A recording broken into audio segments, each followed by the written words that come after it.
ભગવાન વામન બની અને બલિરાજા પાસે આવે છે. બલિરાજા અને વિંધ્યાવલીએ એની આગતા સ્વાગતા કરી છે. પછી જ્યારે દાન દેવાની વાત થઈ, બલિરાજાએ બહુ આગ્રહ કર્યો કે કાંઈક માગો. ત્યારે ભગવાને કીધું કે એમ કરો, 3 ડગલા જમીન આપો. ખાલી કેટલા ડગલા? 3 ડગલા, અને ઈ પણ મારા પગથી માપીને. એટલે બલિરાજાએ કીધું કે બાપજી તમે નાના છો, તમને માગતા નથી આવડતું. ભગવાન કહે છે 3 ડગલા આપી તો જો. શુક્રાચાર્ય મહારાજ ઓળખી ગયા કે આ તો નારાયણ છે, આ બધું છેતરીને લઈ જશે. એટલે એને બલિ ના પાડી કે બલિ કઈ આપતો નહીં હો દાન.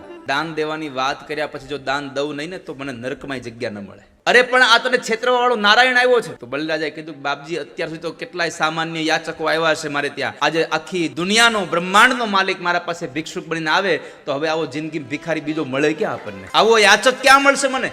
3 ડગલા જમીન ભગવાનને લેવાનું કહ્યું. ભગવાને કહ્યું સંકલ્પ કરવો પડે. સંકલ્પ કરવા માટે ગુરુદેવે ના પાડી. કોની કરાવું સંકલ્પ? ભગવાન કે લાવો હું કરાવી દઉં. ભગવાન સંકલ્પ કરવા ગયા તો પાણીની જે જારીજી હતા, કમંડળ હતું, એના નાળચામાં શુક્રાચાર્ય બેહી ગયા. ભગવાન તો ઓળખી ગયા. ભગવાન કહે છે કે બલિ આ નાળચામાં કચરો આવ્યો ને કચરો મોટો છે, એ કે કાઢવો પડશે. તો ભગવાને જરીક વડા દર્ભની સળી લીધી અને નાળચામાં નાખી આંખ ફોડ નાખી.